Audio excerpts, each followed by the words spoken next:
It's not uncommon for WWE to just forget how many talents they have on their roster. Since the inception of NXT, NXT UK and 205 Live, the WWE roster has never been bigger. Naturally, this means that not all talents can be on television all the time. This can extend to weeks or even months, with talents being off television with seemingly no creative direction whatsoever. Despite there being more shows than ever, WWE currently has Raw, SmackDown, 205 Live, NXT, NXT UK and Main Event every single week, which equates to 9 hours of original programming per week. Is there anybody who's actually watching 9 hours per week? Well, whatever. With that being said, here are 10 WWE superstars that WWE Creative has seemingly forgotten about.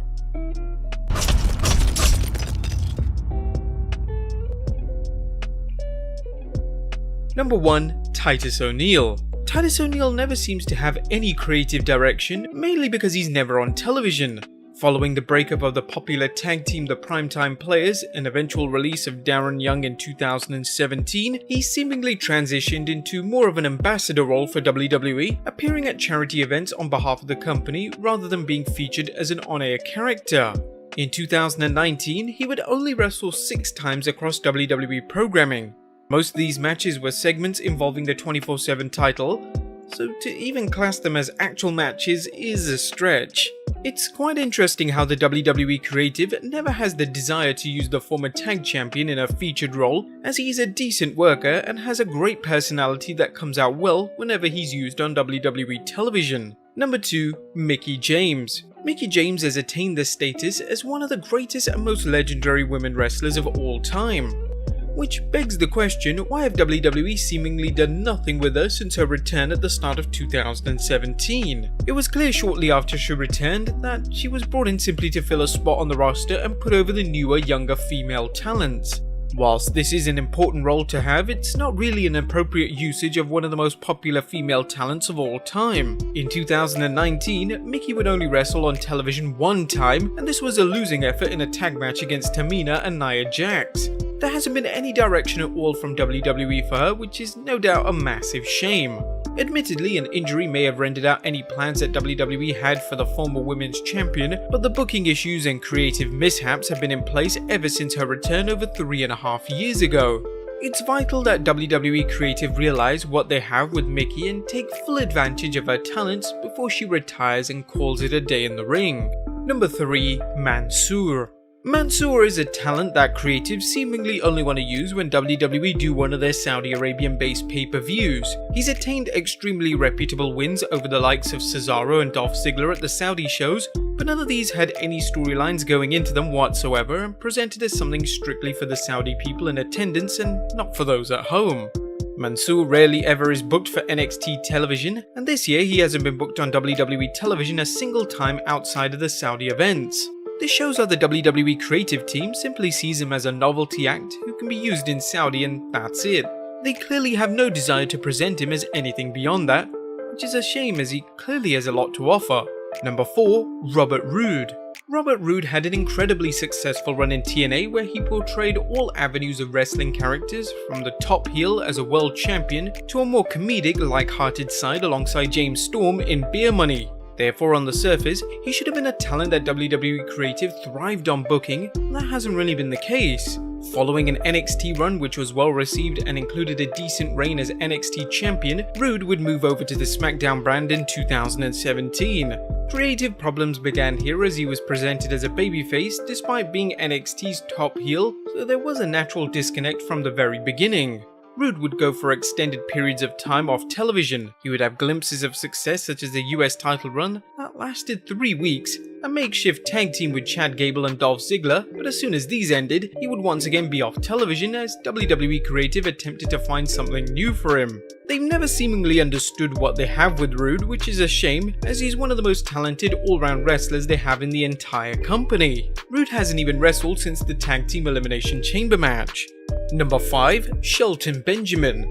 Shelton Benjamin was one of the most popular superstars during the Ruthless Aggression era, firstly as part of Team Angle with Kurt Angle and Charlie Haas, and then as a single star competing for the Intercontinental title, Therefore, when WWE announced that Shelton had re-signed in 2016, fans were excited to see one of their favorites back on WWE television. Sadly, to the disappointment of many, Shelton has been used as enhancement talent and nothing more.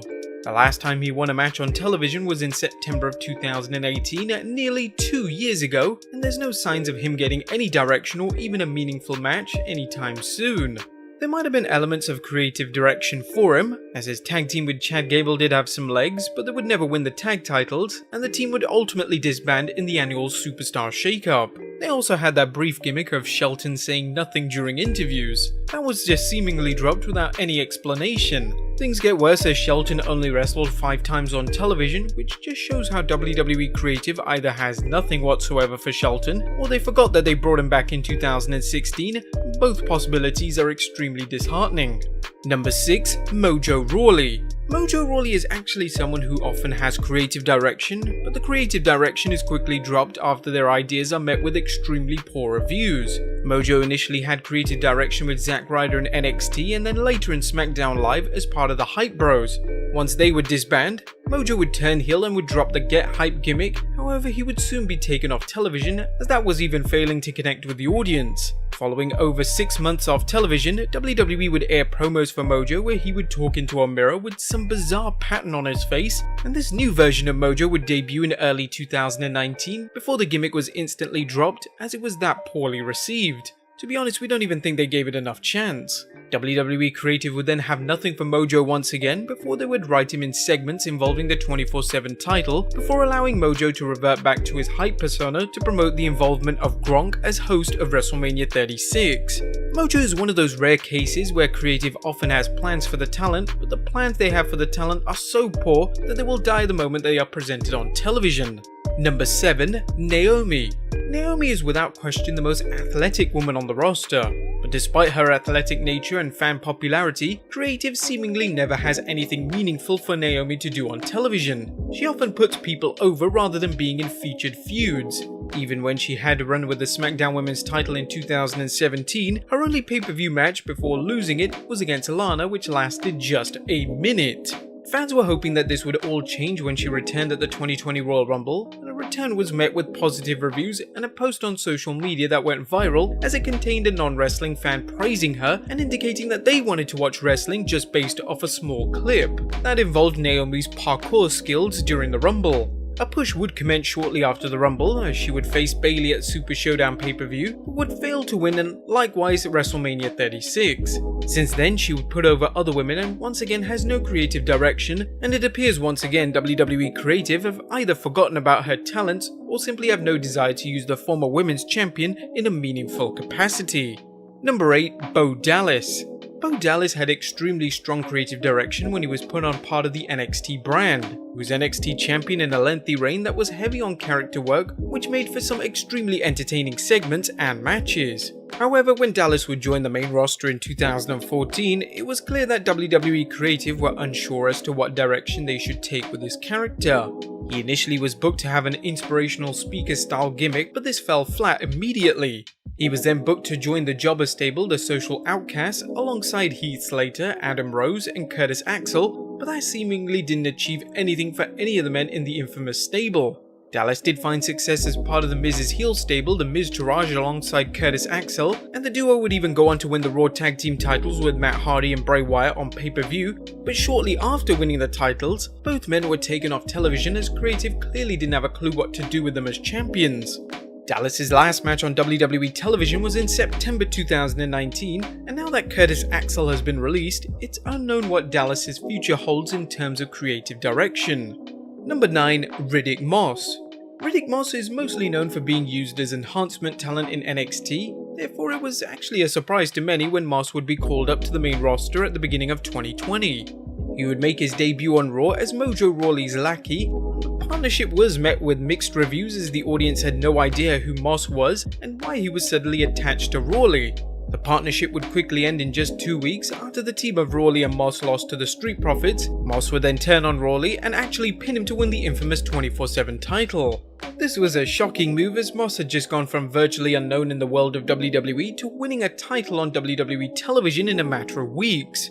In March, he would get his biggest win of his career. He would defeat cleanly one of the most popular stars on Raw, Ricochet, in a move that shocked fans and made fans question the booking of this particular result. Following losing the 24/7 title to R-Truth whilst he was out on a jog, Moss would then be taken off television and wouldn't be seen since.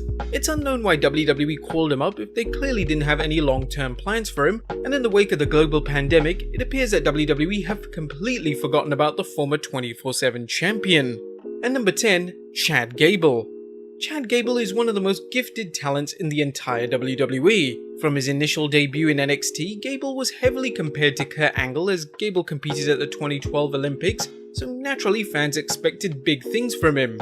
Things began well for Gable as the American Alpha team with Jason Jordan was extremely popular in NXT, but this didn't really translate well on the main roster as the booking of the two was inconsistent at best. Following the duo disbanding, Gable would bounce around the tag teams and he would team with Shelton Benjamin and then team with Bobby Roode, where they would win the Raw tag titles. Both never really connected with the audience despite Gable clearly being the star of both teams. Then they would change his character completely to Shorty G, a move that was negatively received by fans.